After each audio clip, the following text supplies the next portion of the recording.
It is a very, very warm welcome to one and all from Fifey at HQ. We are at game week 18 of this latest season in the Super League. I've already had a quick word virtually with Mr. Campbell. Good evening. I've seen Alf and Greavesy and Steen Jens have joined the chat. Good evening to you, gentlemen. And might I introduce a man who burst onto the scene during the post-stroke pre-season friendlies, did such a good job of impressing that within 24 hours of his Super League debut was instantly on the staff of one of the sides potentially classed as overachieving. Good evening, the real brains behind the Gazelles operation, Mr. Dan Haynes. How are you, pal? Yeah, really good. Thanks for having me. Yeah, really excited to be here again. This should be a good one. It is an absolute joy to have you on. As I was saying before we lifted the cameras up, everyone involved in the Super League still loves what it is we do, but it's nice to still have someone like you who is still brand new and fresh to it, because you logged on. I mean, no one else can see it other than me, but your face is buzzy. You've got such a big smile on your face to be here. You can hear how excited you are in your voice. It's an absolute joy to have you on. And you were naming a very interesting side when we were going through things as your side to beat at the moment. Please divulge to everyone who you're quite wary of right now. Just from the squads and that, looking at it, I think Loco are probably a side to beat. Go on a bit of a run, I reckon. Could cause problems at the top. As you said, Greaves will be happy with that. Nobody else will, all the great entertainers in the Super League, and you're picking Greavesy as the team to watch. But fair play to him. He's been on some run at the moment.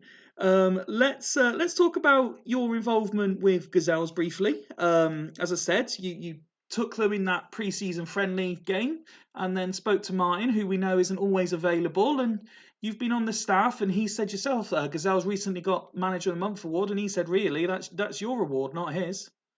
Yeah, as I was saying to you beforehand, he says that, and then, but what actually happens is he sends me things, and I say, yeah, that's a good idea. So he says it's me, and I say it's him. So between us, if it all goes wrong, I don't think either of us will get the blame. So that's a good start.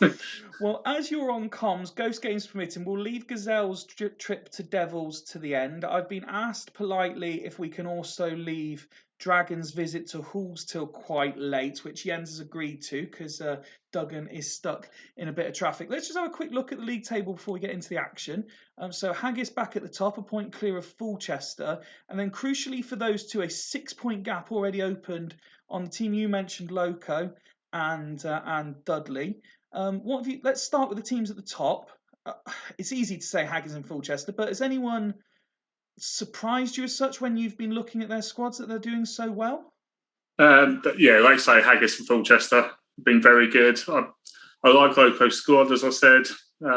Dudley Hill as well, very good side. They absolutely played us off the park the other week, that we didn't stand a chance there, so that was good. But as you can see from that, it's so tight. It just shows that actually there's not a lot between everybody, really. So. And that kind of backs up the point you were making. You saying one of the things that you've really enjoyed about the Super League is, everyone says they can, I think the words you used, anyone can hammer the AI on her home save, but as soon as you come into the Super League, it's a completely different kettle of fish. Yeah, exactly. Like everything you do on the AI and you know how to beat it, you try and apply it to the Super League. Well, I did that friendly, didn't I? And I didn't create a single chance from games. I was like, okay, that's not going to work. We're going to have to look at something different. But yeah, as we said, it's a completely different game when it's... You were alluding to how tight it is, and there's just even if you go to the slightly bigger extremes, there's 6 points separating Astor there in 12th to Loco and Dudley in 3rd and 4th. Realistically, only Sloths and Burn, you would argue, out of the playoff picture at this stage. Obviously, there's been a fair amount of surprise at the complete demise of Northern Burn, and you were saying again off air that you're very much in that camp. You can't believe that their squad is just fallen apart the way it has. No, that's it. Every week you look at it, you look at the side it puts out, and you're like, yeah, they'll get something today, and then it just doesn't seem to happen for them. So it is bizarre, but Ian is a true gent. He is a legend of the league, a legend of the community, and he's had some success. He's had a fair amount of failure. He'll be used to this now, and he'll just be looking forward to next season and the next incarnation of the Super League. Evening Tato and Ian, who we were just talking about. Jens as well. Greaves is here. He's always liked you, Dan, after those comments. I hope everyone in the chat is well. Let's get on with the action then. Minus the 2 games we spoke about, is there anywhere in particular you would like to start looking at those fixtures? No, we'll go with what it goes. Let's see what it is. And that means we are starting with Bostock Stanley at home to Astor Athletic. Like yourselves, Dan, at Gazelles, Astor were expected to struggle this year. They are in 12th. However, as we've just said, that position means absolutely nothing right now because the gap is so small. But with Bostock in 9th, crucial for both teams to win this game, isn't it? A draw doesn't suit anybody. Yeah, crucial for both teams and us as well, actually, because we sit in the middle of those. So although the draw doesn't suit any of them, it probably does us. So, yeah. And it has to be said, just while I remember, wishing another legend of the community, Swanee, all the best. He was set to join you on co-coms this evening, wasn't he, Dan? But some illness in the camp at home, thankfully not with him, but some illness in Camp Swan has meant that he's been running off fumes the last couple of days, so I gave him the night off to rest and recover. So sending Swanee and the Swan family our very best. Let's have a look at the Astor team then, and a slight tweak in formation again. Interestingly, Robbie Fowler comes in to partner Rossini up front for just his 2nd start of the season. Yeah, he was threatening it in the chat, weren't he, during the week that he was going to put Fowler in. So that's an interesting one. A player I've never really got a lot out of, but yeah, we'll see on that one. Rossini, on the other hand, proven goal scorer, isn't he? He is, and having a particularly fruitful season this year. He can be very hit and miss in the Super League, but he finished last year quite strong, 8 goals, and he's already got 6 this term. Crucially, again, for Astor, Franca back. He's been huge this year. And being able to call upon West and Brown as a partnership again with Ambrosini just in front, that was a big part of the early season success, wasn't it? Yeah, definitely. That's a very good 3 at the back, isn't it? Ambrosini, West and Brown. Pretty safe for that. Absolutely. Alf's saying we will have to take a draw again. They are the draw specialists with 8 in 17 games. Incredible work from Alf, including 1 or 2 smash and grabs and injury time drama games. Let's have a look at Bostock. Tato, I don't believe you will have Scott on the phone and he's going to let you make his subs. Although that is a bit niche. No one's tried that one before, so fair play. Bostock have changed it up completely and gone with a narrow formation. Not one that is unfamiliar to people who have been around the Super League a while. We have seen this come about a few times, but not one that Scott... I'm being genuine, Fifey. Okay, well, we'll see how it plays out, Tato. We'll see how it plays out. Yeah, one that we have seen a few times in the past, but it does have a lot of quality, particularly in the attacking areas, doesn't it? Yeah, it looks like he's trying to fit all his AMCs in there, and Ronaldinho, Raul, and Carlos Jackson. Yeah, get them all in, get all your best players in. That's the key. That's what we found. That's why we kind of switched up formations in the end. We just looked around like we've got most of these players. Let's try and get them all on the pitch. So. No, absolutely. And so a couple of interesting calls. I'm interested in Gonzalez playing in centre midfield on his own, and also those that have spotted it. Alephopoulos had come in as, he's been first choice now for, last season and this. All of a sudden, it's got a bit serious, and Scott has reverted back to the man who was his number 1 previously, his go-to goalkeeper. Andre is back between the sticks.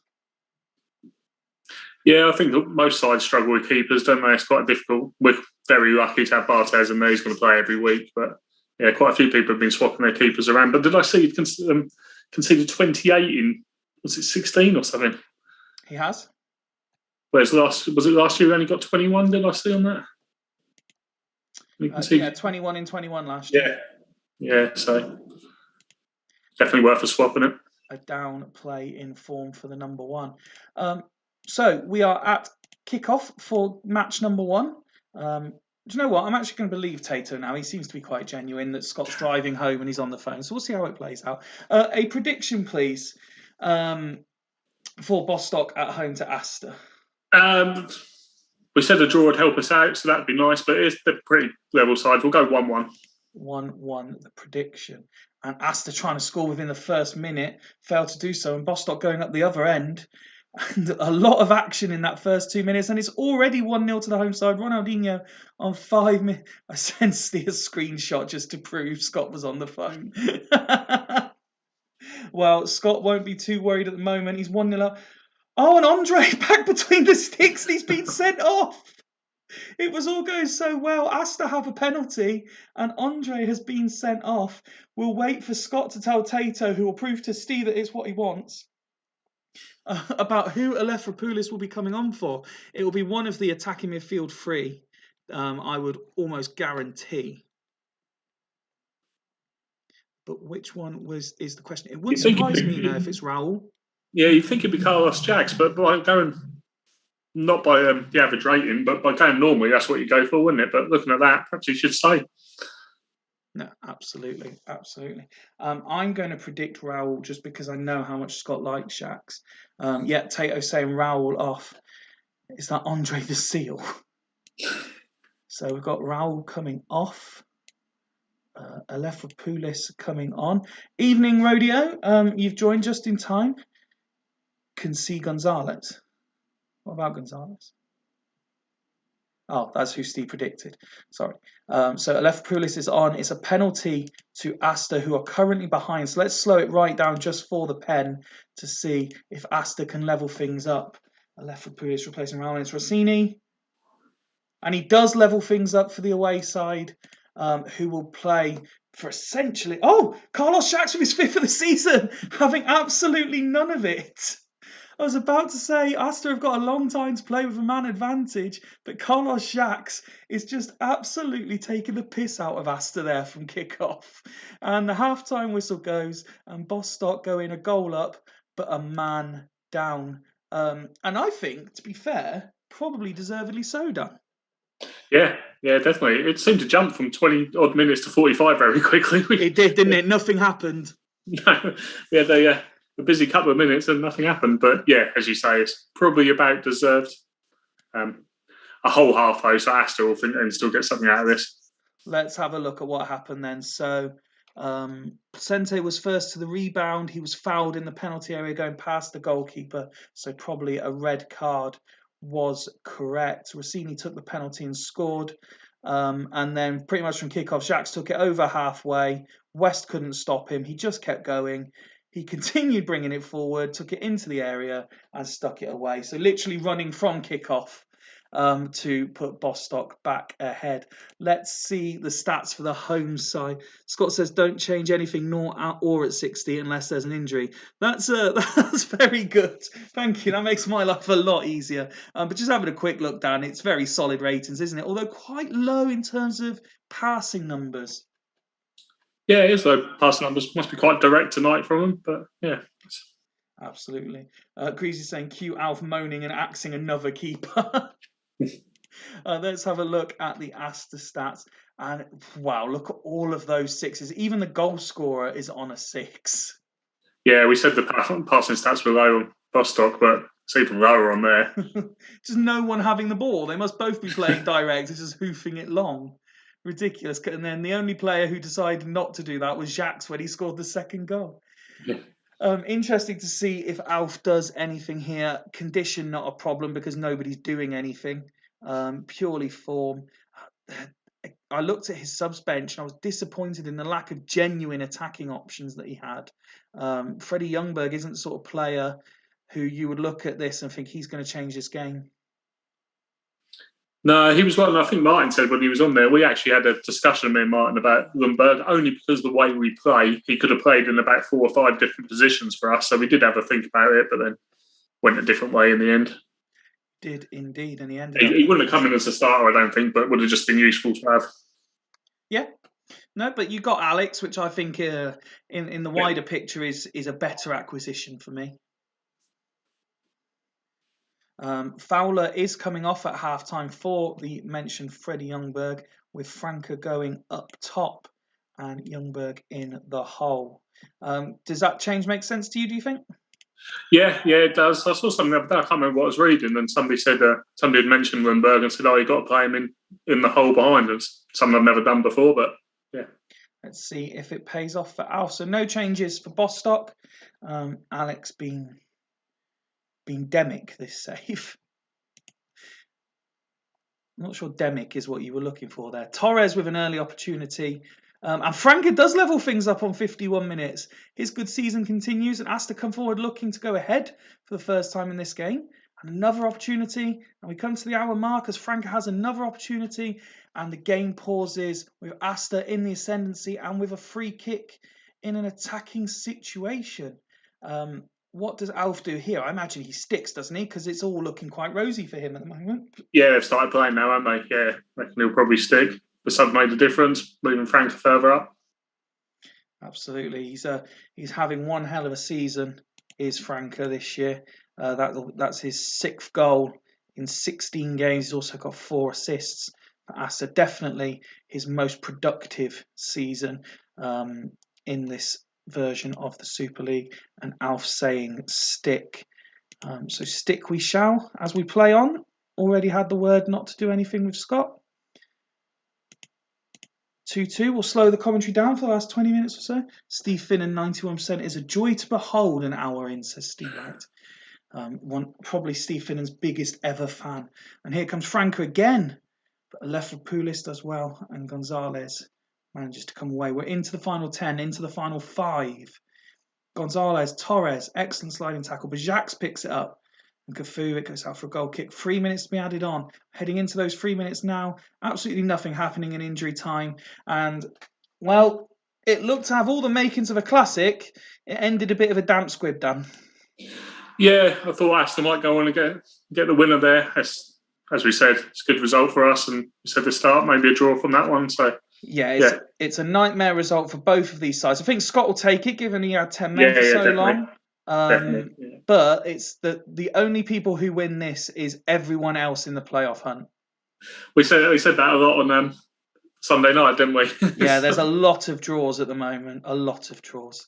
Let's have a look. And I mean, Carlos Jacques picking up man of the match for his 9 out of 10 rated game. No one rating below a 7 who managed to stay on the pitch for longer than 25 minutes. I think all in all, Scott will be quite pleased. There's certainly a considerable amount more passing and completed passes as well in that second half. Yeah, did well second half, didn't they? To hold out. As you said, the passing stats went up. Torres obviously didn't see a lot of the ball up front, but he still managed to get 2 shots on target with both of them as well. So it's actually a decent shot conversion rate there for Bostock, only 1 off target in the whole game. As for Asta, their ratings improved, particularly out wide, where you'd expect Finnan and Placente, with Bostock playing that narrow to have plenty of room to manoeuvre. A few 6s for crucial players there. Ambrosini, he doesn't normally rate that low. Emre not really getting as involved as he needed to be. Obviously being stifled with how many players centrally Bostock had. But another draw for Alf. It's another point. And if all else, if he is slowly falling out of the playoff race, it's another point away from Sloths and Burn, isn't it? Yeah, definitely. The Ambrosini one's interesting, isn't it? As you don't often see him get a 6. He seems to just turn up and get a 7. So just having a look at the post-match reaction, got Alf saying usual draw, Tato saying draw, do me all day long. Ian Edwards, decent opener for the neutral. Steve saying this better not be the start of another draw fest, whereas Jens saying he loves a draw fest. And Ian pointing out, and I'll just click back over so we can have a look at this, Ronaldinho, a tackling machine. Look at Ronaldinho there with 10 tackles and 6 completed. He won 3 headers as well. I don't remember. Do you know what? Bizarrely, so this has been picked up all through this save. Ronaldinho wins an unbelievable amount of headers. I don't think I ever saw him head the ball in real life, unless he was just sort of juggling with it. But a decent opening. Congratulations to both sides. And we move on to the game this is a rivalry, years in the making, and it's suddenly got a lot more riding on it this year. We start with the team that you were talking about as those to watch. Petit suspended for this one, crucial. New loan signing Dalmat in from Hull's Vikings goes straight onto the bench, and this is the team for Locomotive Boston. Makalele, the only change from last time out, as he replaces the suspended Petit. You've already said in the intro how much you like Loco. They seem to have moved to a more attacking style, or slightly more attacking style. How impressed have you been by them? Nice attacking style in it. Any team that's got Veron and Crespo in it, you're gonna get results. And two very good players, Scholes and Del Vecchio as well, always going to get performance. And then what you got, Roberto Carlos and Zioni. Yeah, that's a good side, isn't it? It is a very, very good side indeed, and they've been in largely decent form. A couple of draws, but they haven't lost in 4 going into this. They'd only lost 1 in 7, and then it's 2 in 11, 12, 2 in 13, I think that is, if my maths is right there.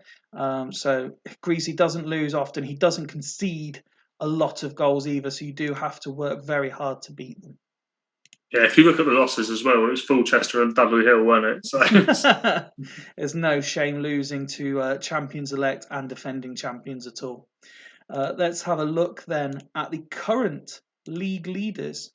And it's Haggis Hunters who make a slight alteration, but it's on the bench. Alan Smith, again, is taken out the squad entirely. Roque Santa Cruz comes in. Apart from that, completely unchanged. This is the go-to Haggis 11 now.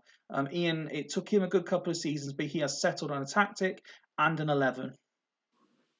Yeah, it's good. Again, I like it. When we played them, it was only the other week.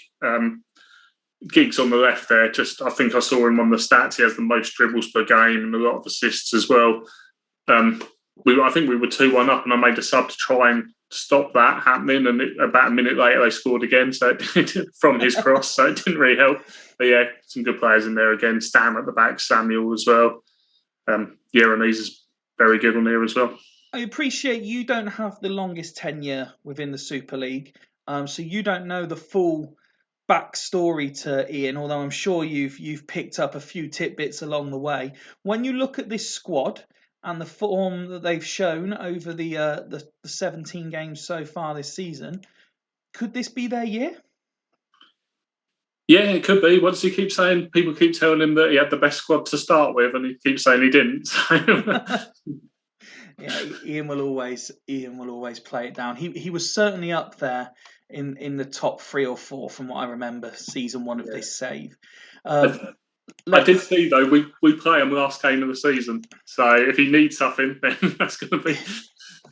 Certainly be interested to see what you guys do if Ian needs something, because I'm sure it would bring a smile to Martin's face if he was to manage to drop him out the top 2 or something. Yes, Patrick Poway doesn't work for this continuous P gag that you're doing.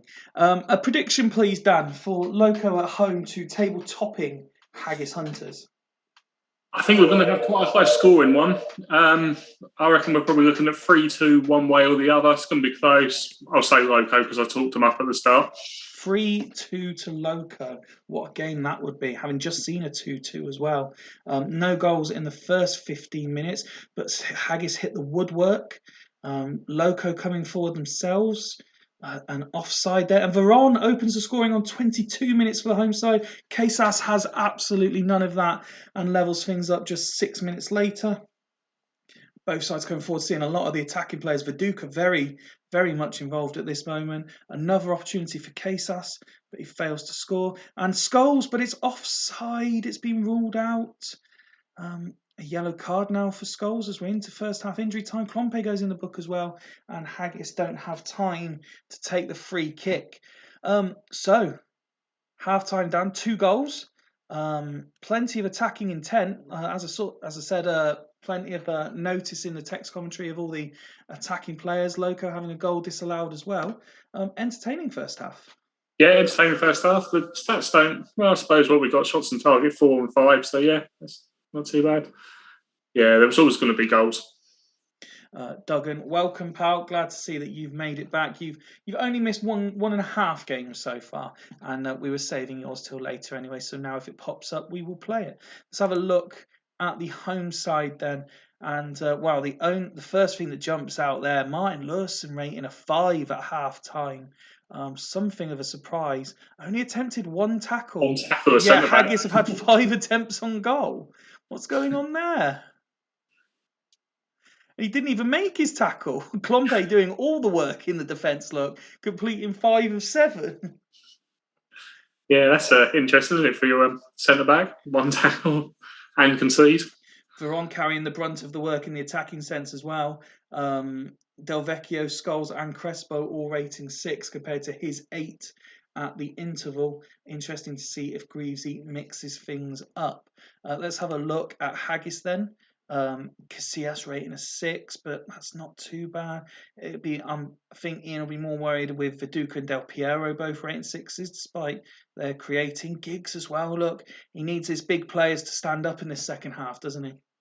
Yeah, definitely. Yeah, expect a bit more from Giggs. I'm never sure on Viduka, but yeah.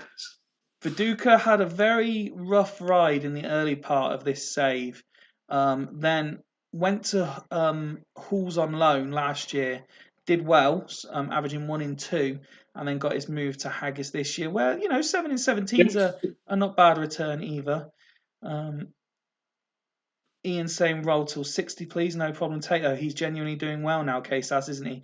Yes, I think Casas has had a bit of unfair stick. That's now 7 in 17 for him as well since coming in this season. Not really needing to adjust to life in Australia. Joe Cole assist again, being great this season. Let's have a look at Cole's stats. Yeah, that's his 4th assist now this season. And Greavesy is making a change. The official line is loosen off on for the Danish donkey. Now, let's just be fair. Lurson has had a fairly decent campaign. But one bad half, and Greavy's having absolutely none of it. Loosen off for Mark. Yeah, I know, Greavesy. I know, I saw it. Just talking. Chance. Greavesy clearly in a rush to get this second half on. So let's kick off. And go to 60, see what happens. Klompe, I thought he was already in the yellow, so maybe that's a yellow against the player tackling him. 56 now on the clock, 57. Another yellow card. And Casas scores his 2nd of the game, and it's 3-1. Mendieta with his 5th of the season. And out of absolutely nowhere, Haggis have ripped through Loco, and they're really damaging Loco's playoff ambitions here, and making a significant statement of intent, Dan. Yeah, really good. Didn't see them goals coming, but you take off your centre back that's getting on a 5, you're getting a 5. You bring on one that's getting a 7, and you can see twice. That's the way it goes. The goalkeeper drops to a 5. Yeah. See it's already in the chat. Steve Wright, oh my. Ian Campbell, oh hello there with the eyes emoji. Jens with a thumb up. Dimble saying Haggis rule supreme. And Greavesy reacting by bringing off the goalkeeper and adding some arrows. Bow before me, lad, says Ian. Soak it up. Let's have a look at the Haggis team. Look at Jeremy's there, continues to absolutely dominate just about every move. But look at Viduka. How has a side scored 3 goals and their actual main striker is rating a 5? Yeah, so he's got Santa Cruz on the bench. So it's 3-1 up though, so might just leave it, see if he can get him a goal for his confidence. Yeah. Fucking love Haggis, says Duggan. Everyone seems to enjoy. This is why Greavesy gets the. He plays the part of the pantomime villain because everyone loves it when they lose. It is Santa Cruz coming on for Viduka on 65 minutes. Jeremy's again, indeed, Steve. There's no need to slow this one down just at the moment. As Haggis come forward looking for a 4th. Loosen-off is the latest to go in the book. And an opportunity to pull one back. Santa Cruz then misses a chance. 2 minutes to be added on. And Haggis continuing to look for this fourth. Another yellow card. And there is the full-time whistle. Haggis score goals, play an attacking formation, and can concede also. What's not to love? And then Duggan just sent a load of question marks.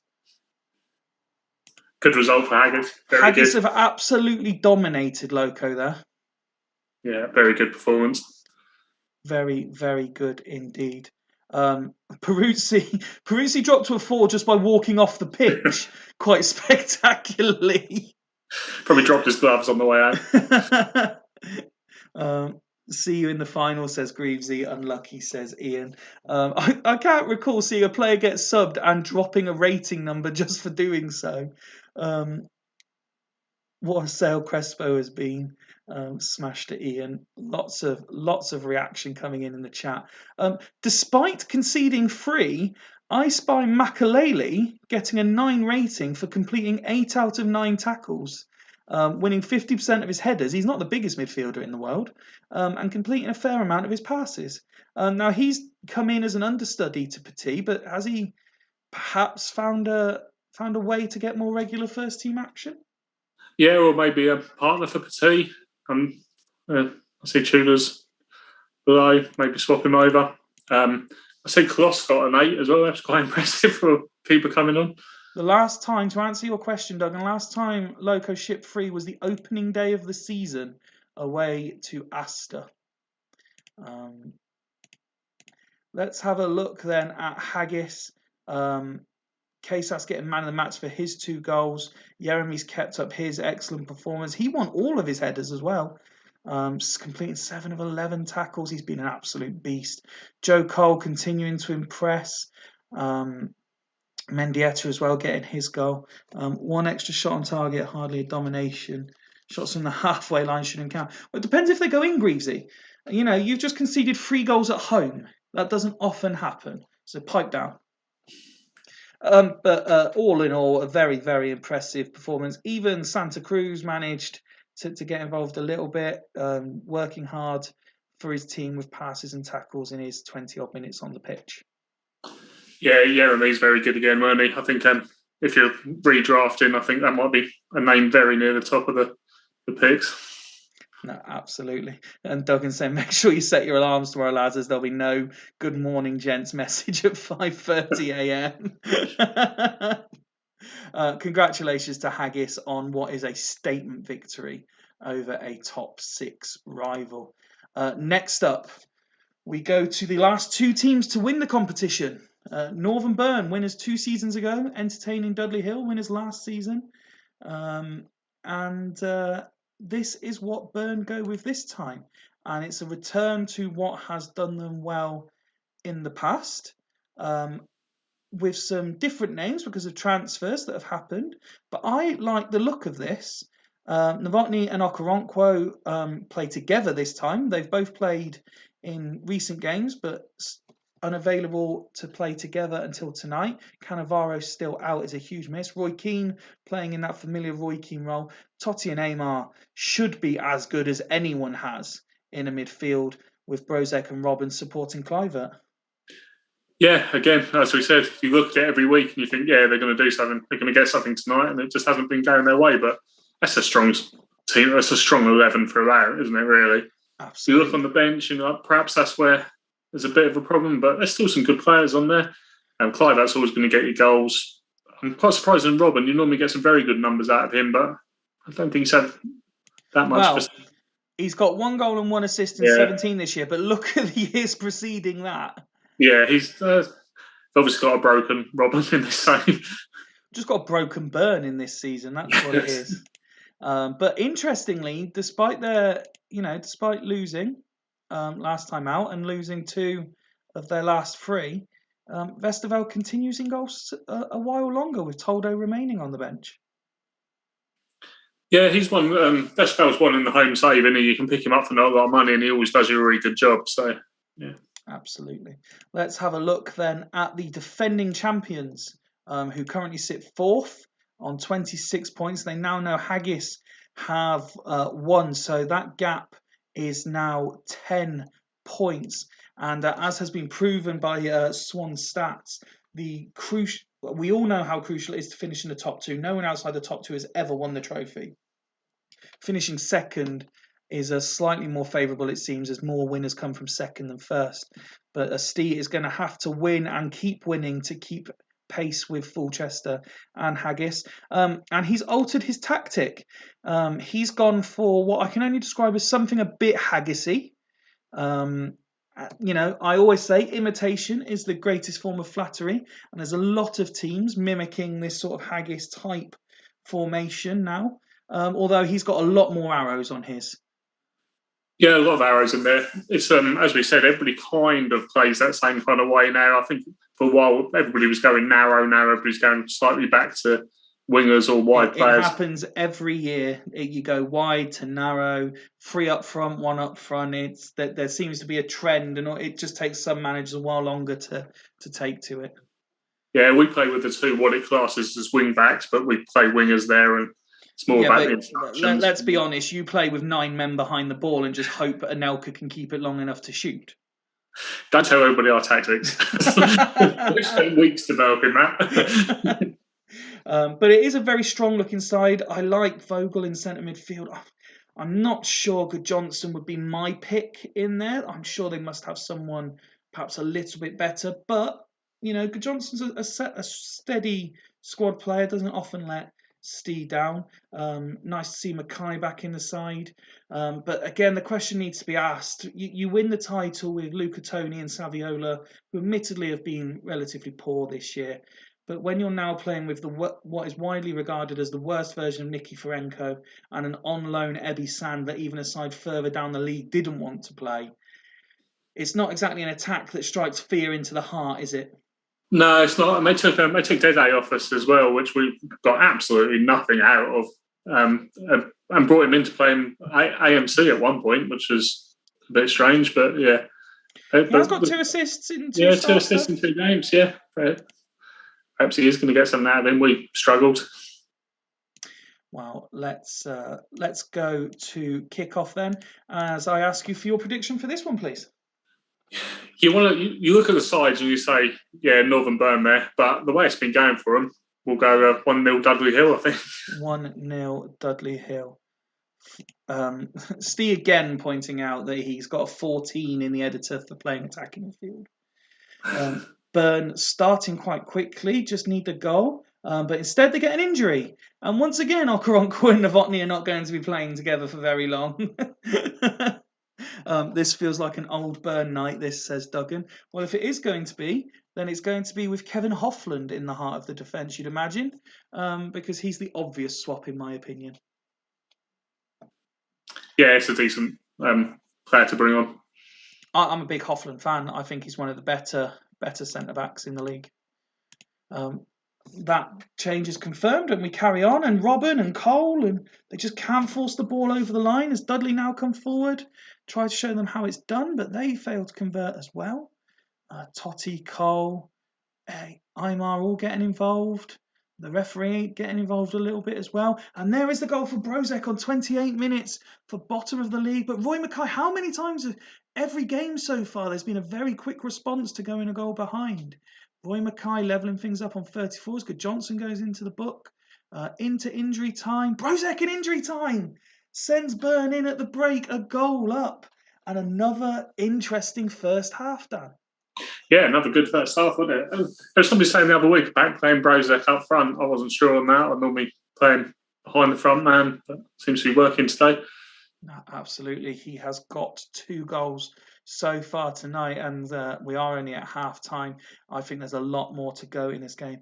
Brozek is different gravy in that position, says Duggan, agreeing pretty much exclusively with what you were saying there. And there he is with his 9 rating at half-time. Solid 8s as well for Robin and Keane. Duggan was saying this feels like old Burn. This looks more like old Burn tonight. Yeah, creating again now, aren't they? And Ian saying as is. As for Dudley Hill, Dede playing well with his 8, as is skipper Rio, another former Gazelles player. Roy Mackay also rating an 8 after his goal. But, Nicky Ferenko and Sand, the 2 we were talking about. Surely Pippo Inzaghi has to be looking at this thinking, what the fuck do I have to do to get into this team? Yeah, some not bad ratings in there though, considering they're 2-1 down. But yeah, you've got to be looking at Inzaghi now, haven't you? Surely. Evening Swanee, who's managing to jump in for 20 minutes. Hope you'll get a game or two in that time to entertain you and ease the burden at home at the moment. We already sent you a little get well to the house earlier tonight, but I hope all is well, pal. Just waiting clarification from Steve on what he wants to do. Are you expecting more goals in this second half regardless, Dan? Yeah, I reckon so. Yeah, I quite like Vogel in there. Has he been transferred somewhere, or has he always been there? No, he came in this season from Halls. Yeah, I was going to say, yeah, another very good player. It was him for Crespo. Was it Crespo? No, that wouldn't be right. Him for. I should remember this stuff. Saviola, that's the one I was looking for. Yeah. I knew he was Argentinian. we were looking for central midfielders. If we knew he was available, I think we might have had a look at him. Yeah. Right, hang on. So Inzaghi for Nicky. And Sand up. Inzaghi and Sand up top. Dede and Zanetti back to wing backs with long arrows. And I'm presuming, Steve, you'll want Roy straightening up? Or are you doing a Tato style asymmetric nonsense? Or maybe just a diagonal arrow, as you've got Vogel making this diagonal run. Just wait confirmation on that one, and then we will kick off the second half. Never sure on the old diagonal arrows. So if you ever get a chance, go back and watch, what would it have been, season 7, which was the first year of this save. And the formation that my then Devils team were playing, I had Barry Ferguson for diagonal arrow, and my God, the shit I got for it. And he was one of the best midfielders. Asymmetric, mate, sorry. Inzaghi left striker. Oh, okay. So we're going like this. Mackie, you haven't played yet, don't worry. Steve, why are you bottling it at half time? Nice, Mac. I haven't been there in a while. So I think that's what Steve's going with. That seems to make sense from what he said. Yeah, he's saying cheers.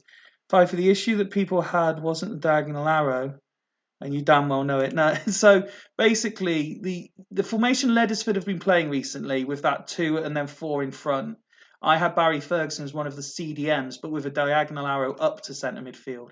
And he was absolutely killing it, and Tato didn't like it. And now Tato's mimicking it.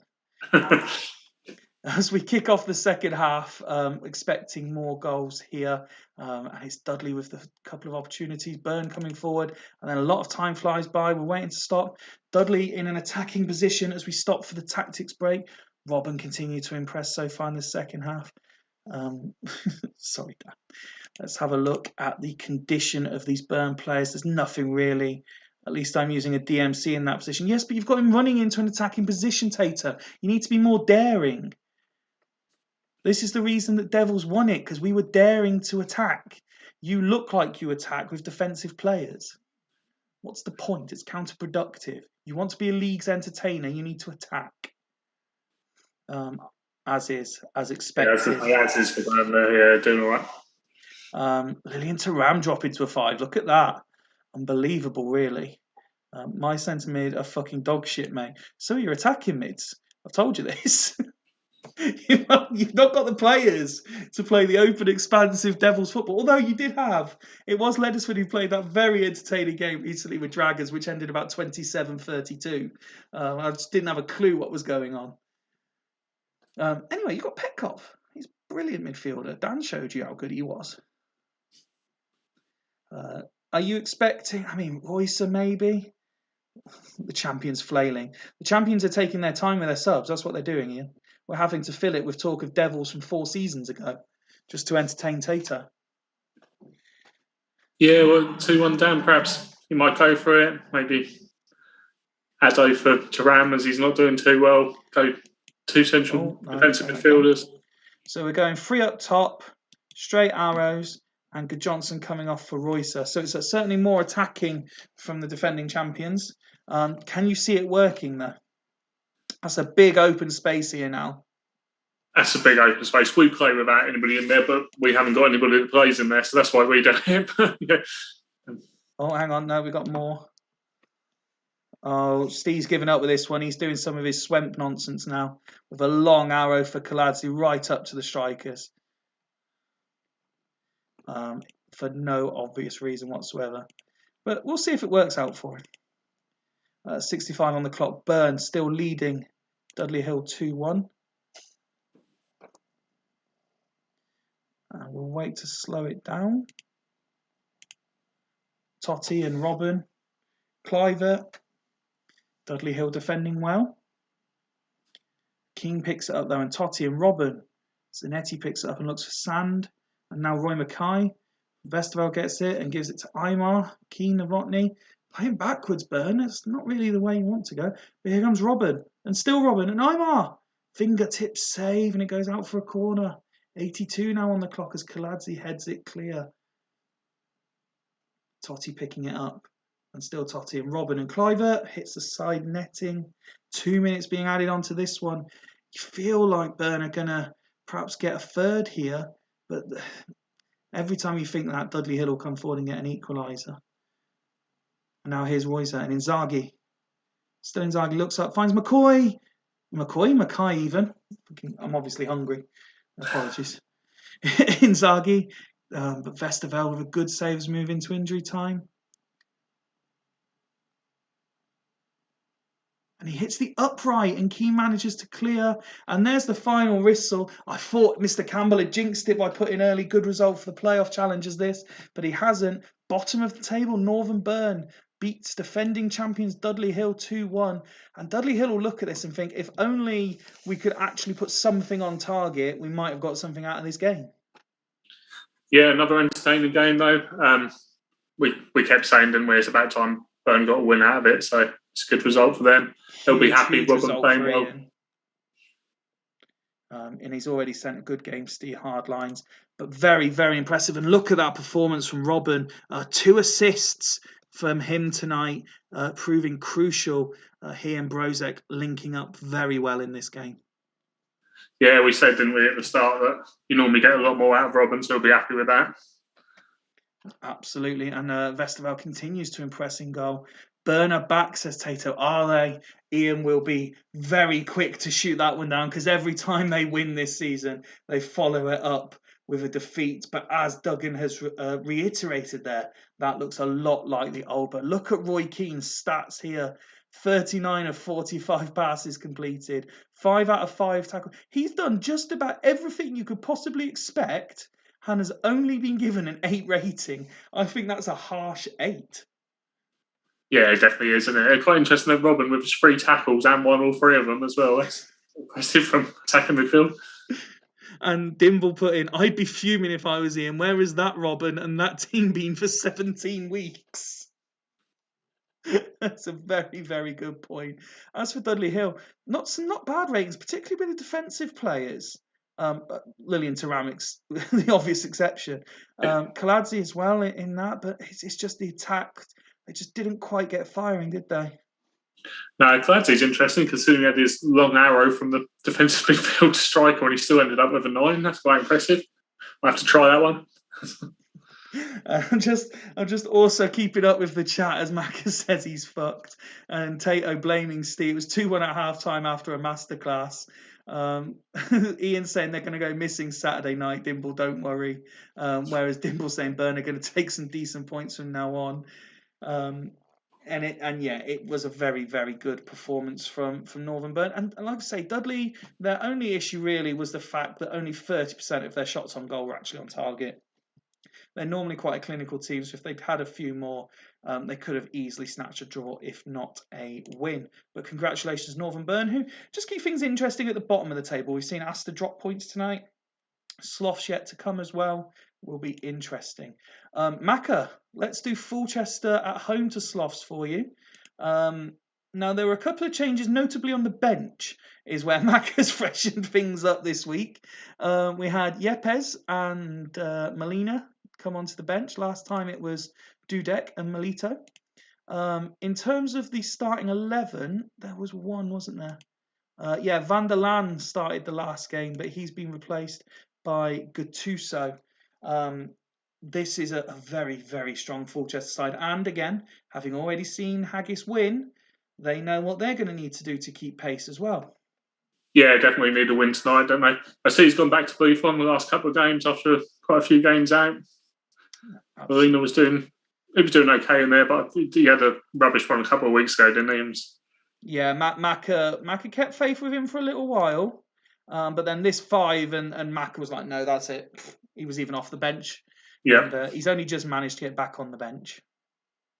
Let's have a look then at the Spartak Sloths team.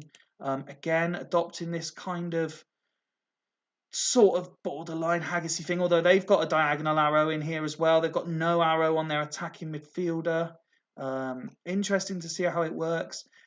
They find themselves 13th, in and around where people expected them to maybe with the strength of their squad, certainly not with the strength of the manager. Statistically, the best manager. And I keep missing what this is, but is it the winner of this game is the first manager to reach 200 Super League points, I think?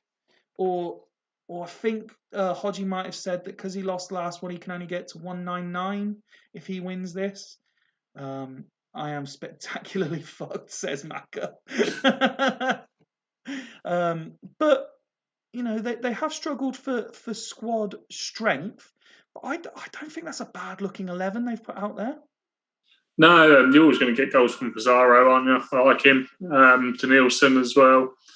Good. A bit worried about Shane Tolley, but yeah. Swanee just confirming, as it stands, Macca on 197 Super League points, Hodgie on 196. I'm in an Irish bar trying to flirt with Jens. Fast forward, says Macca. So, are we going to see the first manager to break 200 points tonight, Dan? I think we're going to have another draw. Looks like a draw to me.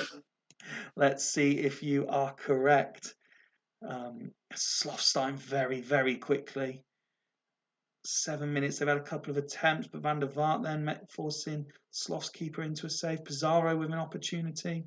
They've certainly put Fulchester under a bit of pressure, but Shevchenko was 5th of the season. And once again, a quick reply. Pizarro on 24 minutes levels things up.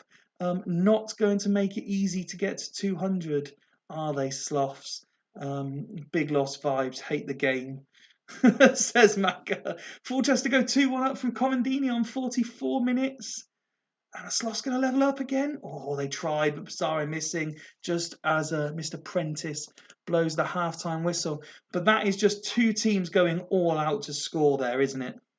It is, yeah. We've had some good first halves, haven't we? We have had some excellent first half tonight. It's been very enjoyable. I think it's you. I think it's your enthusiasm for the Super League has brought it out of these players. And then it wanes at half time, is that what you're saying? They just can't maintain your enthusiasm for 90 minutes. Great half of football, says Ian Edwards. Let's load up the Fulchester stats. As we know, Hodgie's at work till 11, so he may just have it on in the background. I'm not 100% sure. Look at that, 7s and 8s throughout. Solid. Although I'm looking at Van der Vaart there thinking he needs to be significantly more involved in this action. Yeah, he's playing centre midfield. You'd expect a bit more, wouldn't you? Yeah. Steve saying unreal amount of quick equalisers, which is what we've been saying. But the early scorers have gone on to do well, so that bodes well for Macca. While we wait confirmation from Team Fulchester, let's just have a quick look at Sloths to see what's going on there. Pizarro leading by example, best player on the pitch for them again, as is customary. But really, look. The attacking triangle, if you like, have managed 11 passes between them in 45 minutes. They need to get the ball up there and they need to hold on to it. Yeah, if you look at that, 11 passes and 6 of them were completed by Nakova. Unbelievable, really. Fairly solid looking defensive performance. Pasizoglu is a big player for Hodgie. And he will prove to be key between now and the end of the season if they are to avoid finishing bottom. Of course, we're focusing all our attention on how tight it is in the playoff race. Sloths know that Bern have just won, so crucial for them not to lose. Macca watching Sloth sloshed out. Maka, just 30 more seconds. Confirm if you want to do anything, please, and then we can move on with the second half. Are you expecting the way that first half went that both sides will carry on going at it, and again we could have another 3 or 4 goals in this second half? Yeah, I reckon so. Yeah, I think I'd leave it as is, even though it's 2-1 down. I'd maybe looking at swapping Tolly, but it's not really matter. Castillo on the bench maybe would be an interesting swap. Well, no word from Maka, and as I say, we know Hodgie's at work, so we will carry on to 60 and see what happens. And it's 3-1 to Fulchester. Trezeguet scoring. That's all 3 of the strikers on the score sheet now for the home side, as Sloths continue to come forward, looking to pull one back, but they're going to leave spaces open. And there it is. Trezeguet makes it 4-1. And suddenly it has all fallen apart for Sloths. And that, in terms of ratings, we said that the passing figures might have been low, but the ratings and the goals from those 3 is absolutely superb, isn't it? Yeah, there's a big difference, as we said. Sloth's not doing a lot up front, and then you got clinical finishing like that. And Maka described it a few weeks ago. I think it was the Ferguson Keegan title challenge is what this Haggis Fulchester season is going to turn into, and they're certainly not disappointing. That's it, yeah. Outscore everybody else, that's the key. And Steve saying Buffon is back as well. He has had a fairly good game. Trez for Castillo. So Trezeguet, if you're a striker, you're fuming that you're getting brought off with 2 goals, aren't you? Yeah, definitely. Yeah. Maka saying I'm fucked, and Tato saying that he's won the 200 race. Again, no sign of Hodgie, so we will play on to the whistle. And there's a red card. Well, in the absence of Hodgie, do we look to restrict the damage, or do we do a Super League favourite and go one at the back? He hasn't got an centre back on there, has he? So I think you might have to go one at the back.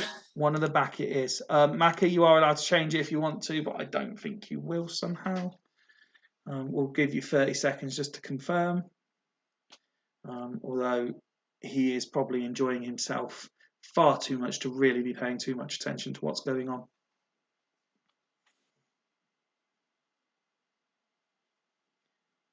Nothing. Solid ratings for out there, isn't it? Oh, absolutely. And I'm looking at this now. They've still got essentially half an hour to play. This could end up 6 or 7. Especially now Sloths are playing one at the back. Yeah. So we will carry on. And there's another opportunity, but well saved by Nigma Tulin. And another opportunity wasted as we come into the last 10 minutes. If goal difference proves to be vital, Fulchester, although they've won by 3 there, they might see that as a wasted opportunity, but a fantastic victory all round. To be fair to Sloths, they gave it a good go, but the class difference shone as Fulchester run out 4-1 winners. Yes, as we said, isn't it? Clinical finishing up front from Fulchester, and that's the difference. That's probably the most clinical in terms of all of their strikers scoring that we have seen from Fulchester in a long, long time.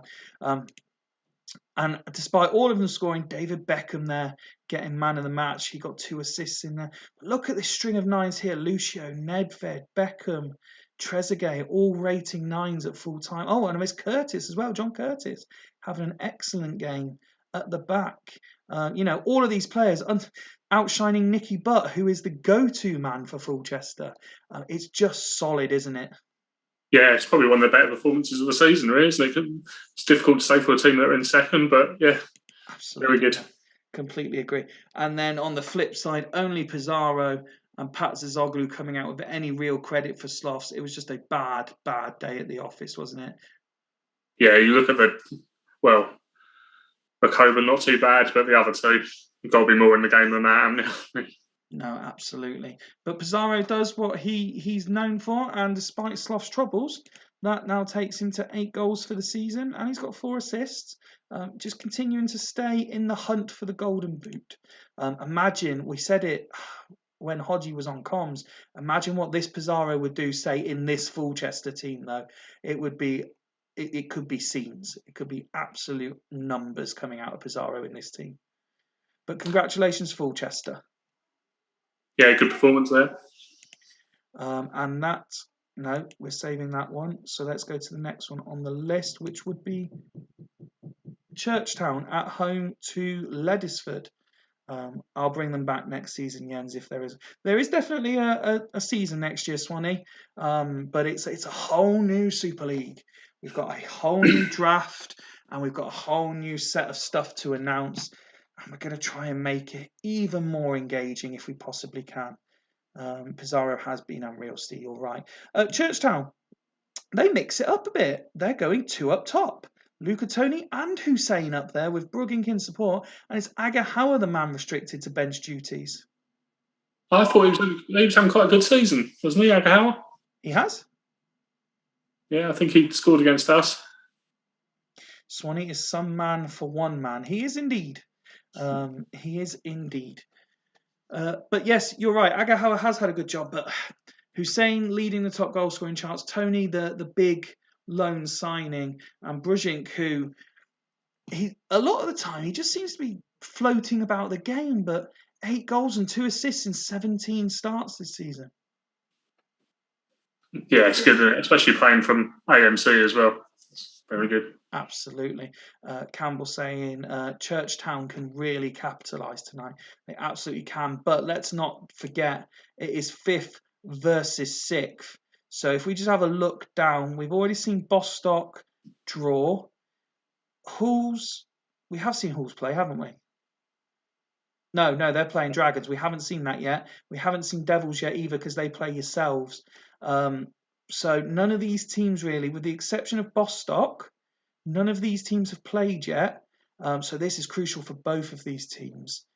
Have to hope for Churchtown. Yeah, put a bit of a gap between playoffs and just outside. Let's have a look at the team then that Ledisford are picking. Rayhead crucially away on international duty. Scally suspended for this one as well. So a couple of crucial first team players missing. There's the Barry Ferguson position I was referring to earlier with the little diagonal arrow from defensive midfield. Castillo makes his first appearance of the season for Ledisford, but it's a very strong sign. I really like Vrede. In centre back, and Dai, we all know what he's capable of. Etsabaria, when he's played out wide, is excellent, as is, Zay Roberta continues to get numbers. I'm not a massive fan of this personally. Like the shape I am. I love playing 3 behind 1, but these 3 specifically in behind, I'm not a massive fan of personally. No, I think there's definitely a striker in there, and they're behind. Constantine. Probably move him up. Dan Nisroy's an interesting one. You'd think he'd get you a lot of goals. He's got a few, hasn't he? But he hasn't got a lot this season. This has probably been one of his better. It's absolutely been one of his better seasons. He got 12, and then they just slowly dwindled. I mean, look at that. Yeah. That's when he then got sent to Ledisford, where he had a little bit of a resurgence. But this year, it's certainly been his better year in terms of all-round game. What happened in the 5th game, Swanee? Well, Tato, actually, because you were at Astor for a while. Swanee, if you love your stats, I was showing these before. We actually lifted the mics up. Between these 2 sides, generally, they're averaging a goal a game each. It's a very equal record. It's a very low scoring record. Not in keeping with what we've seen tonight. But let's talk through and say, now you've seen both teams, what's your thoughts for tonight? Are we going to change that and we're going to see a high-scoring, dramatic affair? I think we might have a low-scoring one here. Looking at 1-0. 1-0. Ledisford, I think. 1-0 to Ledisford. Well, that's gone out the window after just 5 minutes as Zambrotta scores, and Petrov doing a little shush sign up to the commentary box. As Churchtown go 2-0 up inside 8 minutes. Constantinu with an opportunity to pull one back. Zambrotta's been sent off on 26. There goes said low scored and look at that for the great 26 minutes. It's been again. Look, he's been red carded and he's going off on a 9 rating. Quality scenes. Well, interesting to see. They've got a 2-goal lead. So is he going to bring a striker off already? Is he going to move Brujink out wide? Tato already saying going to be revenge here for Dimble. But, you know, Ledesford, they've got a long time to play with an extra man. They could pull this back. They've got enough quality in their side. Yeah, I think you'd be looking at Agahawa or Hersey, wouldn't you, for one of the strikers? Just wait confirmation from Dimble. And I got pumped in a caretaker versus caretaker battle season before.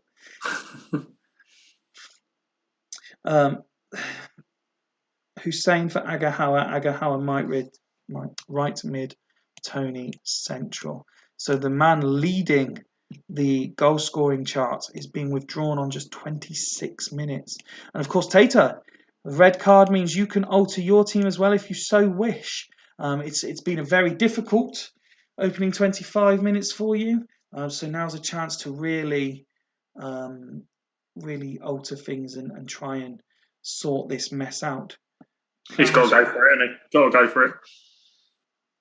Churchtown squad wasn't very good when Dims took charge. Done a great job. He has indeed. He certainly has, Jens.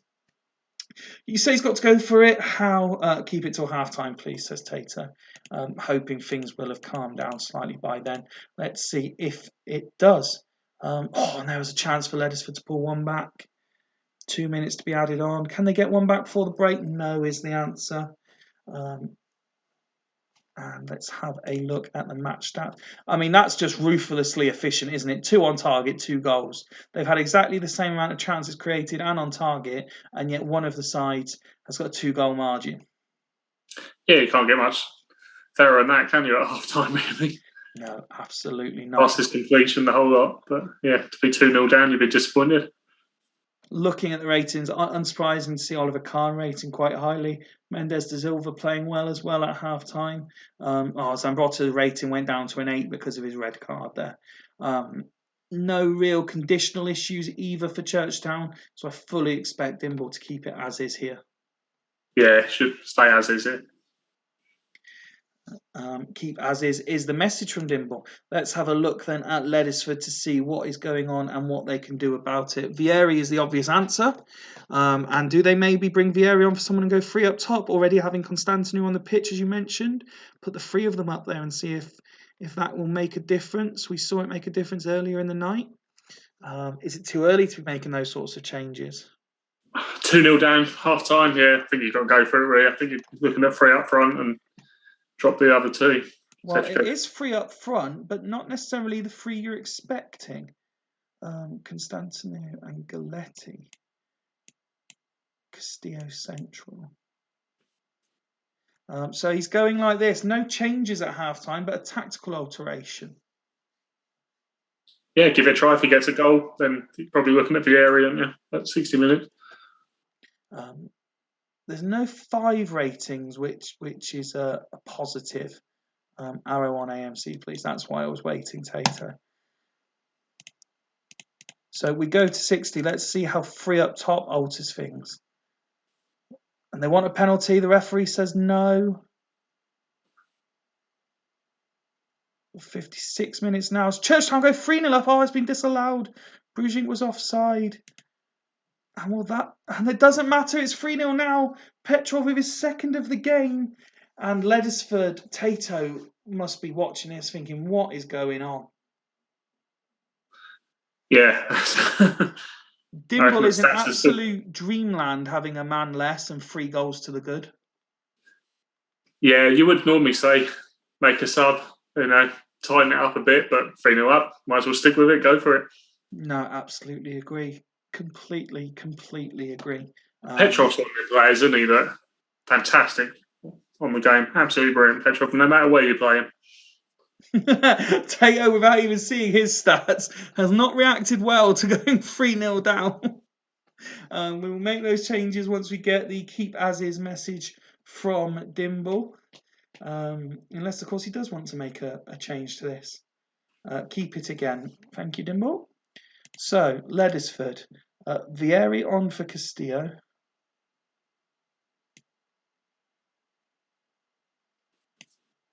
Galletti to AM. Waste of fucking time. Get the fucking keeper off. Fuck off. Okay. There you go. So there are the changes on 63 minutes. Let's see if that has any sort of effect. As Oliver Kahn makes another save. And Churchtown now going forward looking for a fourth. Despite still being a man down, Luca Toni missing the latest opportunity. Tomasi goes into the book. Plenty of intent from Ledesford, but they huffed and they puffed, but they simply could not blow the house down.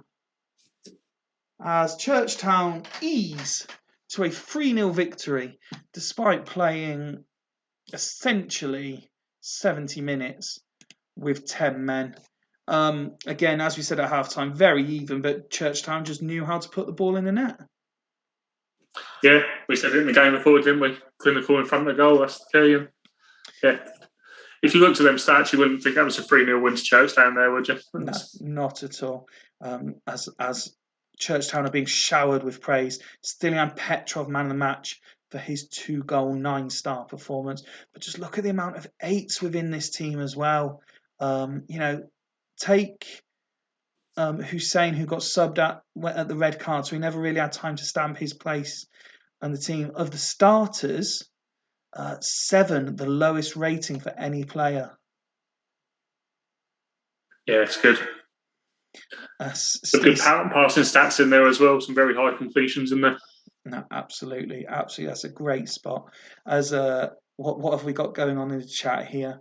Dimble, cheers, Tato. Harsh on news that, but he's very happy. Ian Edwards saying splendid work, and Steve Wright is saying Petrov better than Van Bommel. Yeah, I'll go with that. Yeah. Oh, you're all in on that one, yeah? Yeah, definitely. Yeah. It's certainly a different story. Ledesford saw plenty of the ball. They just did very little with it. And Dye there working. And Dye completing just 10 of 21 tackles attempted. Wow. Still got an 8. Still got an 8 just for turning up. Yeah. Do we think we've seen the end of this? Well, I mean, this obviously isn't how it started, but have we seen the end of his Devils style tactic now? Because it's just not quite working, is it? I think he can. The 2 in defensive midfield when he got in Day, and there's probably not needed because he does a job on his own fine, and there you've got a spare player to put somewhere else, haven't you, really? If you've got somebody that good in there. Yeah. Same as we had with Jeremy's earlier. You only need 1 in there. Absolutely. But congratulations, Churchtown. That is a massive win. And now Ledesford spend the rest of the night looking over their shoulder. Does that bring us to our penultimate game? It does indeed. We've got the Hulls Vikings at home to the Dragon Destroyers. Hulls only make 1 change, and again, it's on the substitutes bench as Boateng is replaced by Davis. I tell a lie. Zizi Roberts is away on international duty with Liberia as they're set to play Tunisia in the African Nations Cup Group 2. Huge competition that has seen carnage with a couple of players leaving the Super League to go and play in it. And that has meant Diego Tristan given the job of leading the line for Hulls, the aforementioned Van Bommel, who, it must be said, has actually done quite well for Hulls since signing for them. A goal and an assist in 3 starts and a 767 average rating. He'll be looking to put a shush sign up to Steve Wright very shortly. Mido continues to partner Saviola in support of the lone striker. Saviola was a good bit of business, wasn't he? Yeah. He was indeed. Yeah, Jens saying, I asked him to retire from international football. Let's have a look at the opposition then. And plenty of changes for Dragons for this one, despite the draw with the Devils last time out. So we can see there, Bishkan is injured. Let me see if I can remember these without checking. So Ekiog returns to the starting lineup with Saeed dropping to the bench. Dyer moves from right wing to right centre midfield, replacing Bishkan, as the Polish lad, whose name I still will not even attempt to pronounce, moves from attacking midfield to right midfield. Raquelme, the man actually replacing Bishkan. Look, this front two continues, although Montella, a goal and an assist, to be fair to him, so he's not exactly underperforming, but his arrival has certainly woken Sagalko up in recent games. Yeah, definitely. Salco's always going to get you goals, isn't it? I like Recklemay in there, playing centre mid, not attacking, but still another good side, isn't it? It's a very, very good side indeed. So for the final time tonight, can I ask you for a score prediction, please? We'll go 2-1 Dragons. 2-1 to the Dragons. Ian says big game this as well. Every game, Ian, every game in the Super League is a big game. This is probably our season right here, I reckon. Not been great the last few, says Duggan. And Mido has done damage to the Dragons before, as Mido scores in the first minute. And the Dragons must be sick to the sight of seeing the Egyptian play against them. Unbelievable that he has scored, and so early in this game as well. Dragons level things up though. Oh, as Wayne Oldham rules it out. Was it offside? We'll go back and have a look at that. And there's a follow-up at Shotis with the save. And it's 2, and it's Malewski, his first ever goal for Hulls. And it's 3, it's Contra with his first ever. And is that season done? Edgar David scores, that's been ruled out as well. Dragons have had 2 goals disallowed in this first half. And are we saying now their season is done according to their manager? And is it going to be 4 before the break? No, they failed to convert. Wow. How do you sum that one up? Hulls 3-0 up despite Dragons scoring twice. My predictions have gone completely out the window tonight, haven't they? Like you say, though, what's that? Dragons shots on goal 1, but 2 disallowed goals, taken to 3 with 2 on target. Yeah. You know, big difference. But 9 and 7 in the first half, 9 shots on goal, 7 on target. That's a good first half, isn't it? So the instant reaction on the chat is fucking hell from Tato, wowzers from Mr. Campbell, just laughing from Duggan, and then Tato follows it up with didn't see that coming. Let's have a look at the home side stats, and it's utterly dominating, isn't it? They've got goals throughout the teams. Candea rating a 9, the best player on the pitch so far. Despite, he's not got an assist, he's not scored a goal, but he's just working very, very hard. Pragan's Finnish club. Welcome to CoComs, Dan. Get everything wrong and then you lose, says he never. Yeah, I was going to say, it's Swanee, isn't it? It does all the really good stats. I wanted them to produce how the CoComs team gets on. Well, needless to say, in earlier editions, people would actually refuse to do CoComs because CoComs never ever won. Yeah. In this save, it's been a bit more mixed, but it's certainly still very much a widely held belief that CoComs is a little bit jinxed. That is pretty damning from Dragons, isn't it? Wow. Yeah. 5s and 6s everywhere, with the exception of the returning Ekiog, who's trying his very, very best. Yeah, some low stats in there, and especially front 3.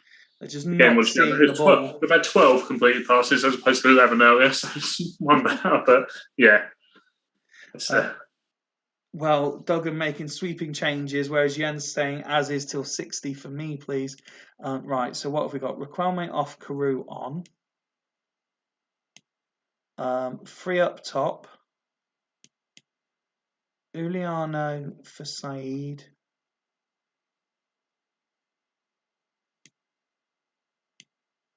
One at the back, put Saeed DMC with Lazans.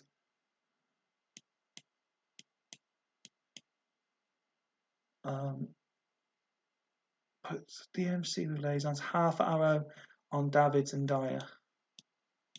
Oh, like that. Well, he's going for it, isn't he? Yeah, I like the look of that, to be honest. I'm a side at DMC normally. Okay. Let's see how it pans out as we go towards 60 minutes. Spot on, roll the dice. Roll the dice indeed. What harm can it do when you're already 3-0 down? As Hulls look to make it a 4th but fail to convert. And a couple of set pieces for Dragons as we reach the tactical break. the ratings remain very, very solid. Although, once again, you're looking at Tristan. I know it's a 7, so it's a decent rating, but you're thinking they've been utterly ruthless, and he hasn't really done the business, has he? 86 as well on the condition. What have you got on the bench? Might be worth a swap. Maybe put Saviola up front. Vincente in behind. Yeah. You're 3-0 up, so you could just say, right, we'll go with it and see what we do. Duggan hasn't even seen his stats and just saying as is, so we will just wait for Jens' confirmation and then we will go straight back to the action. But no, I definitely. I think this is one of those situations where he's doing exactly what you've said. Saviola's going up front, so this could be Saviola's chance to stake a claim for that role permanently, especially while Zizi's away at the Africa Cup. Let's see. Up front, Vincent. Oh, hang on, no. Saviola up front, Vincente Famiglia. So Tristan playing attacking midfield, Jens. Oh, 2 up top, sorry. Why bring Mido off? He scored. Poor bloke. Like that. You just confirm, Jens? Poor Mido. Got a soft spot for Mido. He scored for me in the final. I don't know if it's ever been mentioned before. I've never really found where to play him. You don't get much out of him up front and then behind. So. It might not seem like you get much out of him, but you certainly can do. Just because I know I've not shown it in a little while. No, it wasn't that year. There it is. Here's the grand final that my Devils team won it, and there's Mido scoring on 84 minutes just to wrap it up. And Ferguson with his arrow. Yeah, Ferguson with his arrow, indeed. Yeah, there we go. Confirmation. That's what Jens wants to do. So we carry on. Half an hour to play. Hall's 3-0 up. And, I say looking comfortable, but all the text has been Dragons. Vincente, though, with the opportunity. And Tristan with an opportunity.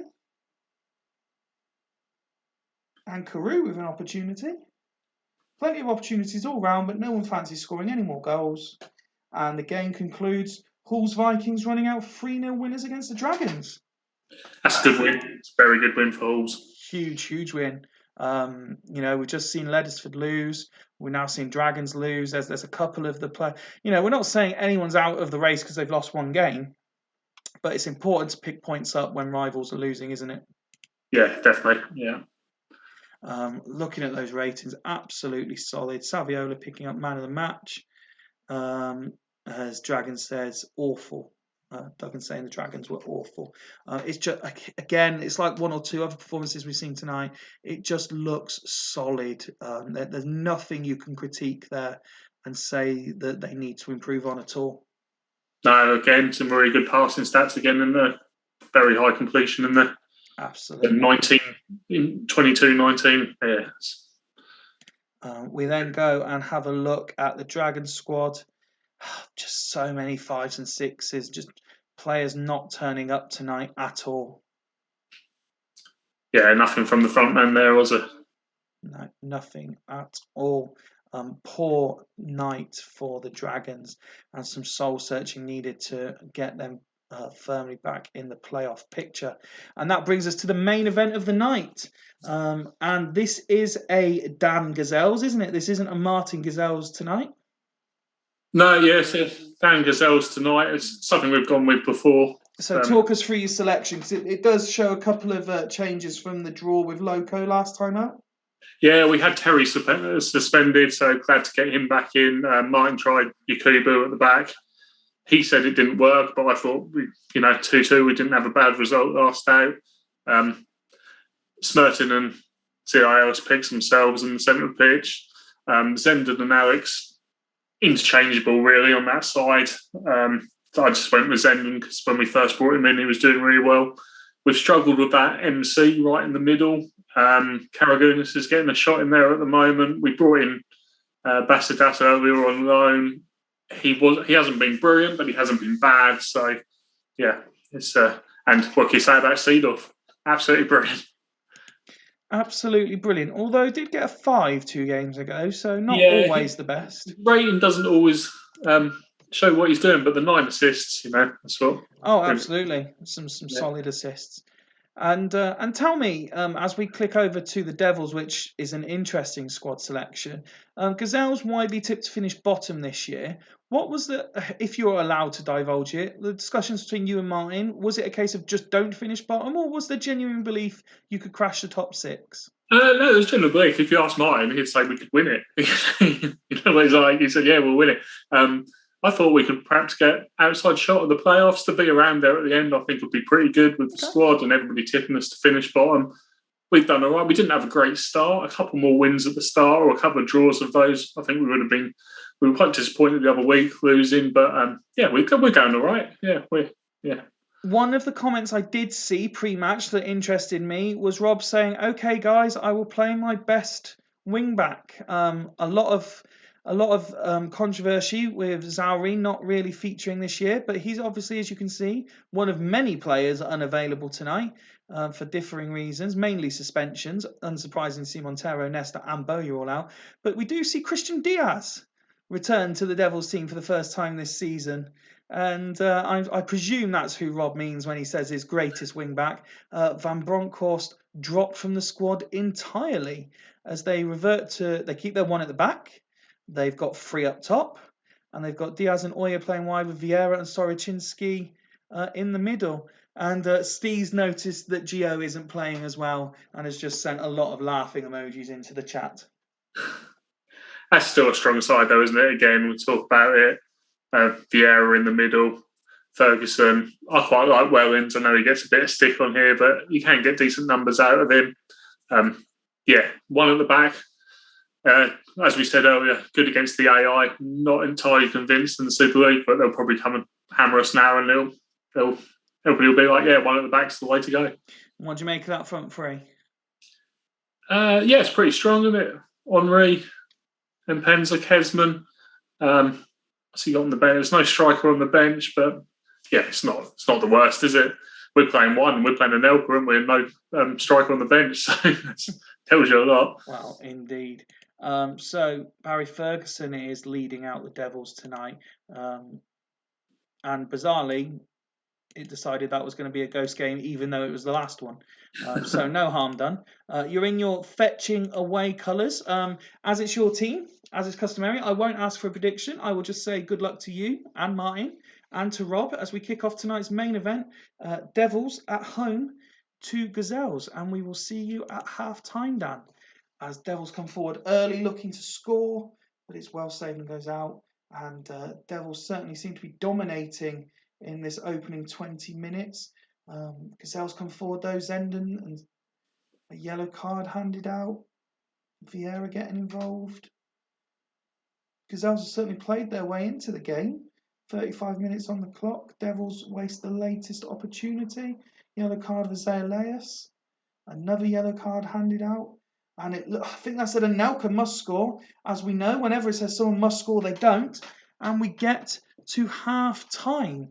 And Dan, against a very good-looking Devils team, you've very much been in it. You've restricted them to very few chances, and you're still level. Yeah, we haven't created a lot. We, as we said, we don't tend to, like you said earlier, it's a bit of we hope Anelka turns it on and sorts it out. But we'll be going 0-0. That's not too bad. It'd be interesting looking at the stats, what we're up to.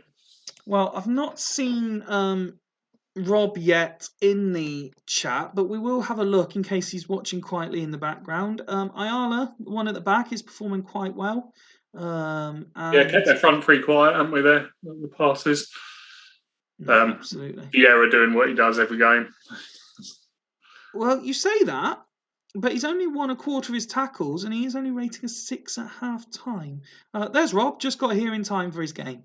Rob, once again, you've made a mockery of the Devils' reputation, yet somehow he's keeping it the same until 60. That's fucking average. Absolutely average. As for the Gazelles, it's Seedorf. Seedorf getting a 5. So, having another excellent game.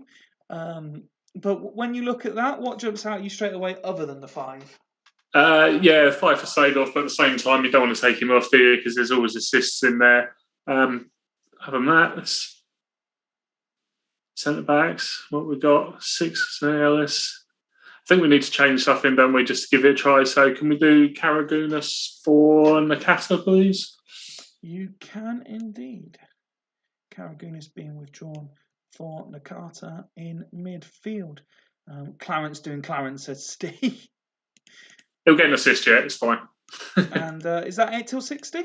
Yeah. Okay, till 60 we play. Already 54. As Devils come forward, well tackled by. And then the whole of the 60 minutes flies by before I even getting a chance to click. And Thierry Henry opens the scoring for Devils on 73 minutes. Rob, you find yourself a goal up. Dan, obviously a goal behind, so time to consider what you do for the remaining 20 minutes to try and turn that around. I'm looking at this Devils team here. There's no fitness concerns, there's no match rating concerns, so I have a feeling Rob will probably keep it as it is. What have you made, Dan, of the opening sort of 2/3, if you like, of the second half? Yeah, it was pretty level, wasn't it? The goal right at the end there was disappointing, but yeah, I think both sides haven't been great. So we'll see if we can change it up, make ourselves a bit better. Okay, we'll just wait for Rob's clarification on anything he wants to do. As is big man, says Rob. So you know what you're up against. The question is, do you have anything in the team to thwart it? Panardi could yet come on as an attacking option. Yeah, I think it's going to have to be Panardi. Can we go Panardi for? Can we go Panardi for Asamoah? And move Seedorf out wide. Yeah, that's the one. Yeah. And keeping the shape the same? Can we move Zenden and Seedorf up one? Still with the arrows? Yeah. I like it. One on the Carter? Yeah, we might as well. Let's go for it. Why not? Yeah. So as it's the final game of the evening and there's only 60 minutes left, we'll slow the commentary down as well. Gazelle's going for it, looking for that equaliser into the final 10 minutes. Not a lot happening. Vieira gets the ball. Wellens and Henry. Henry comes forward. Goes flying over the bar. Got 1-1 all over this, suggests Rob. Free kick to the home side. And Gazelle's withhold the pressure. But here they come again. The two wing-backs playing amongst themselves. Now Ferguson and Penza. Zenden in trouble for multiple fouls. It's a free kick. Wellens shoots and Penza gets in the way. We're into injury time. And Devils hold on for a crucial 1-0 win. But commiserations, Dan, not the result you were looking for tonight. No, curse of the Cocoms, isn't it? Yeah, neither side created a lot, really, did we? We could have, we pushed players forward, we still didn't create there. We'll have another look, have another think, I reckon. Having a look at the Devil stats, Boyer picking up man of the match. I always think when a player rating an 8 gets man of the match, it tells you everything you need to know about that game. Yeah, definitely. Looking at your side, Seedorf's performance didn't improve. Anelka's got worse. And just a load more 6s with the subs you made, failing to make any sort of significant impact, unfortunately. Yeah, changes didn't do a lot, did they? Yeah, we're disappointed in that one, especially as everybody else around us. We could have done with a win there. No, absolutely. Devils, the big winners, obviously, there. And that concludes tonight's action. So let's have a look at the classifiers, because it was certainly an entertaining and interesting evening. We had Bostock Stanley 2, Astor 2, Churchtown 3, Leddersford 0, Fulchester 4, Spartak Sloss 1, Hools 3, Dragons 0, Loco 1, Haggis 3, Northern Burn 2, Dudley Hill 1, and as we've just seen, Devils back to winning ways 1-0 against Gazelles. That leaves the table looking like this. We've got Haggis still top on 36, Fulchester still second, a point behind on 35.